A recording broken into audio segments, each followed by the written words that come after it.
بولو سمجھ میں آ گئی بات؟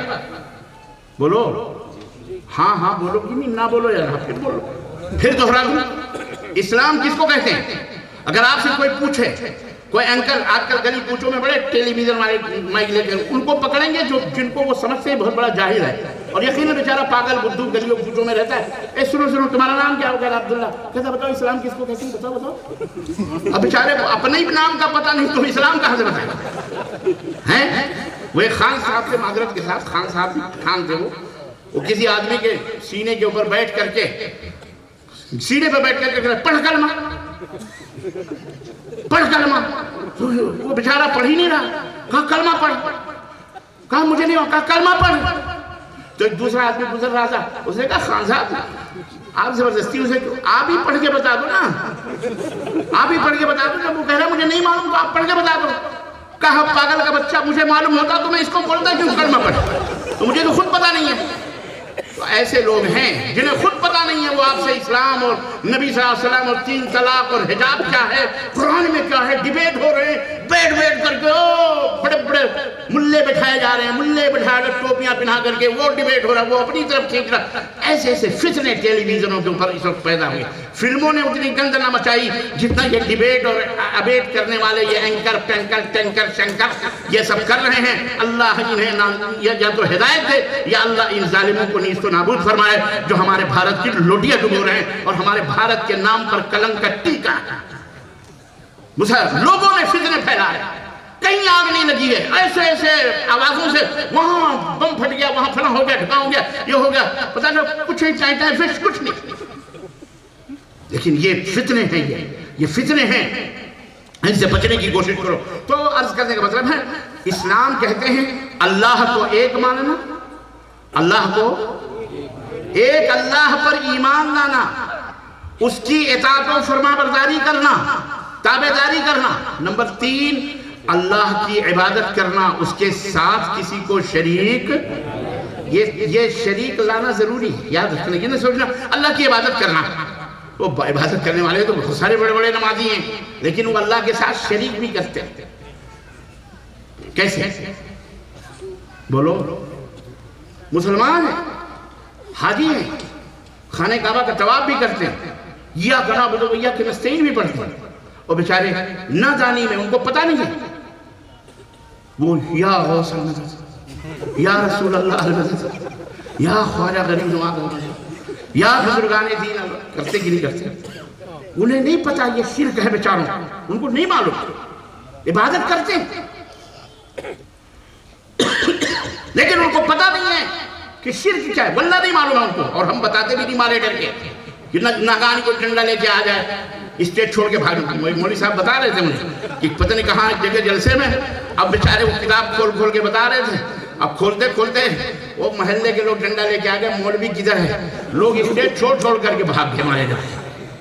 ہم ان لوگوں میں سے نہیں ہیں، آؤ سوال کرو، پوچھو، سمجھو، ڈنڈا مارنا، گولی مارنا، گالی دینا یہ کوئی بہت بڑی بات نہیں ہے، یہ تو مغلوب اور کیا کہتے ہیں بزدل قوموں کی علامت اور نشانی ہے۔ بہادر قوموں کی علامت یہ ہے کہ وہ زبان سے بات کرتی ہیں، زبان سے دلائل اور براہین چیخ چلا کے نہیں، دلائل اور براہین سے بات کرتی ہیں۔ تو ہماری ذمہ داری یہ ہے کہ آج لوگوں نے جس دین کو بگاڑ دیا، شرک کو توحید اور توحید کو کفر قرار دے دیا، سنت کو بدعت اور بدعت کو سنت قرار دے دیا، انہیں آج ہم کو پڑھانا ہے سبق۔ سونی کے لوگوں، قرب و جوار کے لوگوں، تمہارے باپ داداؤں نے یہ تمام سب کام کیا اور آج بھی کر رہے ہیں، یہ اپنی اولاد کے لیے تیار کرو، پورے ہندوستان کے لیے فیڈز تیار کرو، غذا تیار کرو، تاکہ اسلام کی سچی تعبیر، اسلام کی صحیح تشریح، اسلام کا صحیح معنی و مفہوم بتاؤ لوگوں کو۔ اور جس طرح محمد الرسول اللہ صلی اللہ علیہ وسلم نے مکے کی گندگیوں میں قرآن اللہ کے کلام کو پھیلایا، اسلام کو بتایا، ایسے ہی آج اس گندگی کے ماحول میں ضرورت اس بات کی ہے کہ ہم اسلام کو سمجھائیں، اسلام کو بتائیں۔ انقلاب زندہ باد، مظاہرات زندہ باد، پردے کے اوپر احتجاج ہو رہا ہے، فلانے حکومت کے خلاف پروٹیسٹ ہو رہا ہے، فلانی جگہ بیٹھ کے نعرے بازیاں ہو رہی ہیں، سیاسی جلسہ ہو رہا ہے اور اس میں نعرے لگائے جا رہے ہیں۔ سنو، اقبال نے کسی زمانے میں کہا تھا کہ اللہ سے کرے دور تو وہ تعلیم بھی فتنہ، اللہ سے کرے دور تو وہ تعلیم بھی فتنہ، اللہ سے کرے دور وہ تعلیم بھی فتنہ، املاک بھی، اولاد بھی، جاگیر بھی فتنہ۔ اللہ سے کرے دور وہ تعلیم بھی فتنہ، املاک بھی، جاگیر بھی، املاک بھی، اولاد بھی، جاگیر بھی فتنہ۔ ناحق کے لیے اٹھے تو شمشیر بھی فتنہ، ناحق کے لیے اٹھے تو شمشیر بھی فتنہ۔ شمشیر تو کیا نعرہ تکبیر بھی فتنہ، شمشیر تو کیا نعرہ سیاسی لیڈر اپنا بھائی ہے، مسلمان ہے، اور لگا رہا ہے اتنا بولے جا رہا ہے نعرہ تکبیر، بے حیا، بے غیرت، بے شرم، ڈوب کے مر۔ طوائف کے لیے تقریر کر رہا ہے جو کسی کی نہیں ہوتی، اس کو حاصل کرنے کے لیے تم کو ہم کو ووٹ کا وہ بنا رہا ہے، الو بنا رہا ہے، اپنا اپنی حکومت، اپنی کرسی پانے کے لیے، اپنی پراپرٹی، اپنے باپ داداؤں کی جائیداد کو بڑھانے کے لیے، اور نعرہ لگا رہا ہے ہم جیسے بھکاری و فقیر نعرہ لگا رہے ہیں۔ حکومت ایک طوائف ہے، وفا جس میں نہیں۔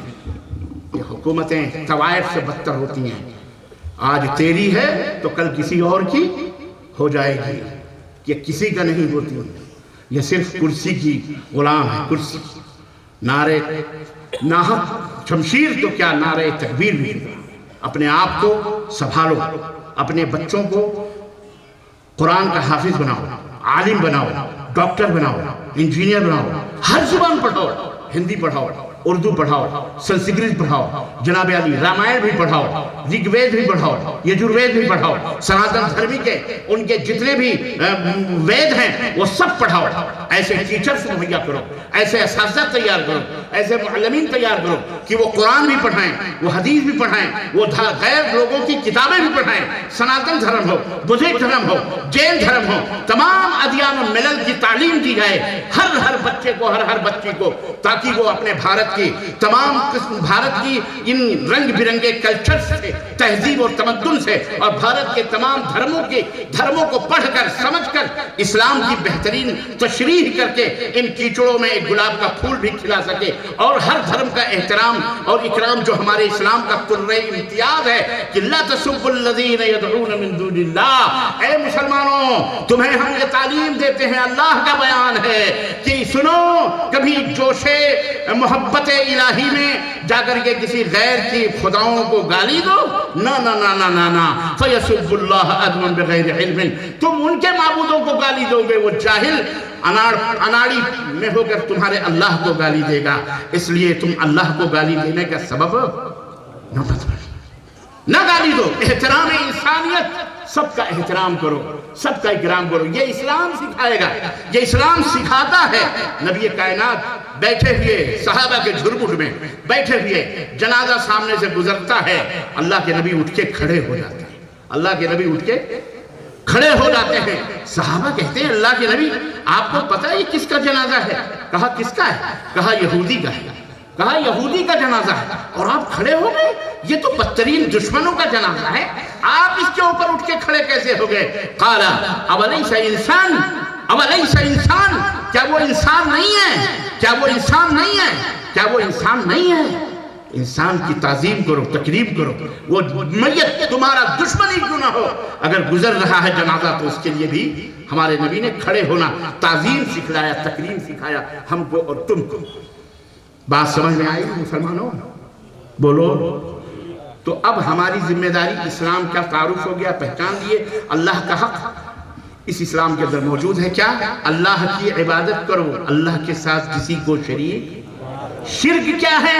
اسے علماء دین آپ کے شہر سویڈی میں میں نے سنا ماشاءاللہ سینکڑوں علماء موجود ہیں، مدارس سے فارغین، اللہ ہمارے علماء کی حفاظت فرمائے اور اللہ انہیں توفیق عطا فرمائے کہ قوم و ملت کے باب و دور کو سنبھالیں، آگے بڑھیں، آپس میں سر پھٹول نہ کریں، آپس میں ایک دوسرے کے گریبانوں کو پکڑ کے نہ جھجوڑیں۔ اگر اللہ نے جماعت اہل حدیث کو یہ موقع دیا ہے تو سر جوڑ کر، متحد ہو کر، متفق ہو کر ان بکھرے ہوئے لوگوں کو، ان بیچارے گمراہ اور ذلت و رسوائی میں پڑے ہوئے مسلمانوں کو ان کو صحیح توحید بتاؤ، انہیں صحیح دین بتاؤ، انہیں کتاب و سنت کی اطاعت و اتباع کرنے کا طریقہ بتاؤ، جنت میں جانے کا راستہ بتاؤ۔ آپ جنت میں جانے کے راہوں میں روڑے بنے، آپ خود ہی ایک دوسرے سے دستہ گریباں ہوں، تو یہ اسلام ہم کو نہیں سکھاتا ہے، یہ دین ہم کو نہیں سکھلاتا ہے۔ المہم عزیزان ملت اسلامیہ، آپ اپنی ذمہ داریوں کو سمجھیں، اللہ تعالیٰ نے آپ کی ذمہ داری یہی دی ہے، کنتم خیر امت اخرجت للناس تأمرون بالمعروف وتنہون، بہترین امت کا ٹائٹل، تمغہ، گولڈ میڈل ہم کو، آپ کو، تمام امت محمدیہ کو اسی شرط اللہ نے دیا ہے کہ تم لوگوں کو بھلائیوں کا حکم دو، برائیوں سے روکو۔ اسلام کی